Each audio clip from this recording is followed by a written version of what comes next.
உலகம் முழுவதும் இருதய நோய் பாதிப்புகள் என்பது அதிகரித்து வருகிறது. இது குறித்து கடந்த 2 ஆண்டுகளுக்கு முன்னாலேயே WHO, ICMR போன்ற சுகாதார நிறுவனங்கள் பொதுமக்களுக்கு எச்சரிக்கை விடுத்த வண்ணம் இருக்கிறார்கள். கொரோனா பேரிடருக்கு பிறகு மிகப்பெரிய அளவிலான பாதிப்பை உலகம் சந்தித்து வருகிற நிலையில் அதற்கான முன்னெச்சரிக்கை நடவடிக்கைகளை தொடர்ந்து தமிழ்நாடு அரசு, மாண்புமிகு தமிழ்நாட்டின் முதலமைச்சர்கள் மிக சிறப்பாக எடுத்து வருகிறார்கள். அந்த வகையில் தமிழ்நாட்டில் இருதய நோய் சிகிச்சைக்குரிய பிரிவுகளை, அதனுடைய கட்டமைப்புகளை மேம்படுத்துவது என்கின்ற வகையில் பல்வேறு நடவடிக்கைகள் எடுக்கப்பட்டு வருகிறது. இந்த அரசு பொறுப்பேற்றதற்கு பிறகு மாண்புமிகு தமிழ்நாட்டின் முதலமைச்சருடைய வழிகாட்டுதலோடு கிண்டியில் கட்டப்பட்டிருக்கிற கலைஞர் நூற்றாண்டு உயர் சிறப்பு மருத்துவமனையில் 2 கேத்தலாப்புகள், அதாவது 2 இருதய வடிகுழாய் ஆய்வகங்கள், கார்டியாக் கேத்தலாப் என்று சொல்லக்கூடிய 2 கேத்தலாப்புகள் கலைஞர் மருத்துவமனையில் பயன்பாட்டிற்கு கொண்டு வரப்பட்டிருக்கிறது. அதேபோல் மதுரை அரசு ராஜாஜி மருத்துவமனையில் 2 கேத்லாப் அமைக்கப்பட்டிருக்கிறது. சென்னை பெரியார் நகர் அரசு புறநகர் மருத்துவமனையில் கொளத்தூர் சட்டமன்ற தொகுதியில் ஒரு கேத்லாப் அமைக்கப்பட்டிருக்கிறது. சேலம் அரசு மோகன் குமாரமங்கலம் மருத்துவக் கல்லூரி மருத்துவமனையில் புதிதாக ஒரு கேத்லாப் அமைக்கப்பட்டது. அந்த வகையில் இன்றைக்கு 7வது புதிய கேத்தலாப் ஒன்று ஓமந்தூரார் பன்னோக்கு உயர் சிறப்பு மருத்துவமனையில் மக்களின் பயன்பாட்டிற்கு கொண்டு வரப்பட்டிருக்கிறது. இந்த அரசு பொறுப்பேற்றதற்கு பிறகு மட்டுமே இதுவரை 7 கேத்தலாப்புகள் புதிதாக பயன்பாட்டிற்கு கொண்டு வரப்பட்டிருக்கிறது. இது மட்டுமல்லாது மாண்புமிகு முதல்வர் அவருடைய வழிகாட்டுதலின்படி மிக விரைவில் கடலூர், நீலகிரி, திருவள்ளூர், திருவண்ணாமலை ஆகிய 5 இடங்களில் கேத்தலாப்புகள், ராமநாதபுரம் ஆகிய 5 இடங்களில் புதிய கேத்தலாப்புகள் அமைப்பதற்குரிய நடவடிக்கைகள் எடுக்கப்பட்டு வருகிறது. பொதுவாக கேத்தலாப் இதனுடைய பணி என்பது மாரடைப்பு சிகிச்சைகளில் மிக சிறப்பான பணியை இந்த கேத்தலாப் செய்து வருகிறது. மாரடைப்பு ஏற்பட்ட நோயாளிகளில் கேத்தலாப் மூலம் அடைப்புகளை உடனடியாக அகற்றி இரத்த ஓட்டத்தை சீராக்க இது உதவுகிறது. அது மட்டுமல்லாது இருதய பாதிப்புள்ளவர்களுக்கு அறுவை சிகிச்சை இல்லாமலேயே இதய நாள அடைப்புகளை அகற்றுவதற்கு இது பயனுள்ளதாக இருந்து கொண்டிருக்கிறது. இருதய துடிப்பு குறைபாடு உள்ளவர்களுக்கான கருவி சிகிச்சை, பேஸ்மேக்கர் மற்றும் இன்ஃப்ளான்டபிள் கார்டியோவெர்டர் போன்ற கருவிகள் இதன் மூலம் பொருத்த இது பயன்படுகிறது. இருதய துடிப்பு குறைவாக உள்ள பயனாளர்களுக்கு பேஸ்மேக் பொருத்தப்படுகிறது. சீரற்ற இருதய துடிப்பு பயனாளர்களுக்கு ஐசிடி கருவி பொருத்தப்படுகிறது. இப்படி பல்வேறு வகைகளில் பயனுள்ள இந்த கேத்தலாப் சுமார் 8 கோடி மதிப்பீட்டிலானது இன்றைக்கு ஓமந்தூரார் பன்னோக்கு மருத்துவமனையில் திறந்து வைக்கப்பட்டிருக்கிறது.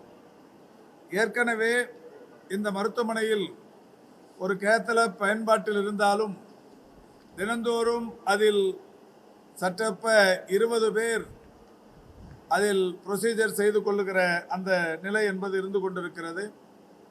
இந்த மருத்துவமனையில் ஒவ்வொரு நாளுமே 600க்கும் மேற்பட்டவர்கள் இருதய பாதிப்பு என்கின்ற வகையில் இங்கே சிகிச்சை பெற்று வருகிறார்கள்.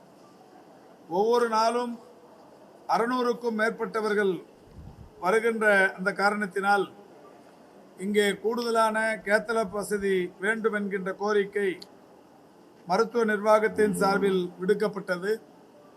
கோரிக்கையை ஏற்று மாண்புமிகு தமிழ்நாட்டின் முதலமைச்சர்கள் இன்றைக்கு சுமார் 8 கோடி மதிப்பீட்டிலான கேத்தலாப்பை பயன்பாட்டிற்கு கொண்டு வந்திருக்கிறார்கள். இருதயவியல் துறையை பொறுத்தவரை மாதம் ஒன்றுக்கு 500 பேர் உள்நோயாளிகளாக இங்கே தங்கியிருந்து சிகிச்சை பெற்று வருகிறார்கள். இந்த ஓமந்தூரார் பன்னோக்கு உயர் சிறப்பு மருத்துவமனையை பொறுத்தவரை கடந்த 5 ஆண்டுகளுக்கு முன்னால் நாள்தோறும் ஒரு 500 பேர் மட்டுமே கொரோனா பயனாளர்களாக வந்து சிகிச்சை பெற்று வந்த நிலை மாறி இன்றைக்கு தினந்தோறுமான புறநோயாளிகள் 2500 கடந்து மிகப்பெரிய அளவிலான பயன்பாட்டில் இருக்கிறது. மாதம் ஒன்றுக்குமான பயனாளர்களின் எண்ணிக்கை 15,000 பேர். இருதய அறுவை சிகிச்சைகளை பொறுத்தவரை மட்டுமல்ல, பெரிய அறுவை சிகிச்சைகள் என்று எடுத்துக்கொண்டாலும் தினந்தோறும் ஒரு 25 அறுவை சிகிச்சைகள்,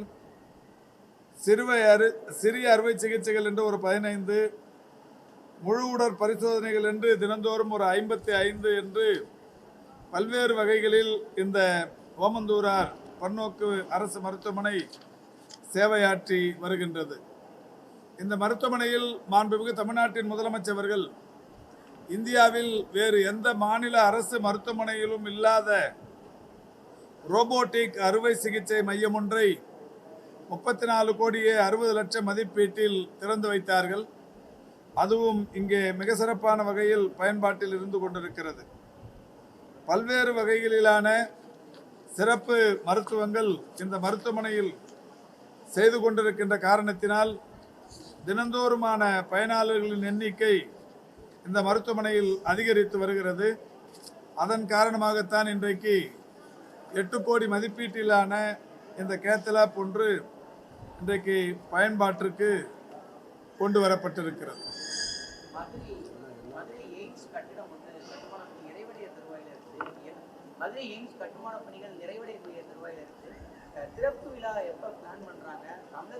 இல்லை, நிறைவடையக்கூடிய தருணத்தில் இருக்குன்னு சொல்ல முடியாது. ஒரு பிளாக் கட்டி நிற்கிறாங்க.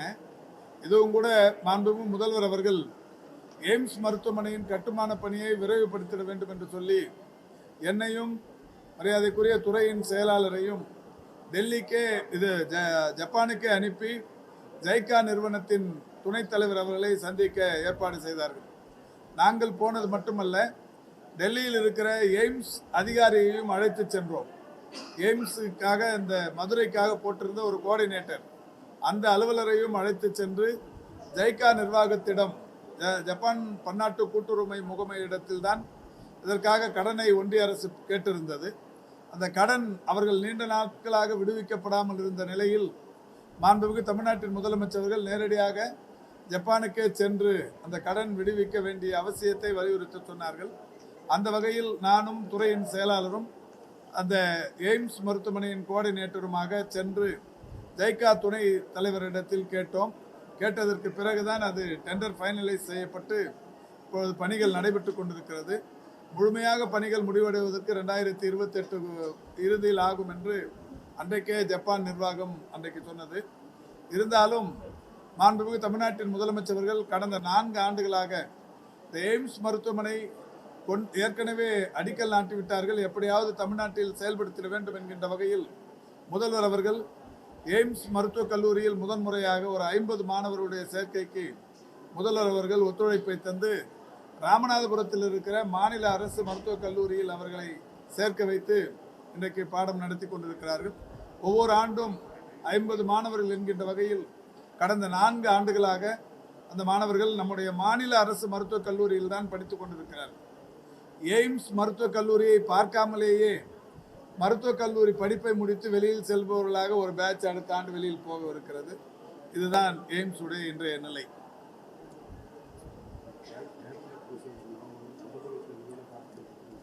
இந்த கேத்தலாப் இதுக்கான ப்ரொசீஜர்ஸ் எல்லாமே வெளியில் போனால் எவ்வளோ வரைக்கும் செலவாகும்? ஸ்டண்ட் எல்லாம் 5 லட்சம் ரூபாய் ஸ்டண்ட் வைக்கிறதுக்கும் இந்த ப்ரொசீஜர்ஸுக்கு 2-3 லட்ச ரூபாயில் தொடங்கி 5 லட்ச ரூபா வரைக்கும் செலவாகும். மாண்புமிகு முதல்வர் அவருடைய வழிகாட்டுதலோடு இந்த எல்லா ப்ரொசீஜர்ஸுமே முதலமைச்சர் காப்பீட்டு திட்டத்தில் விலையில்லாமல் இன்றைக்கு செய்யப்பட்டு வருகிறது.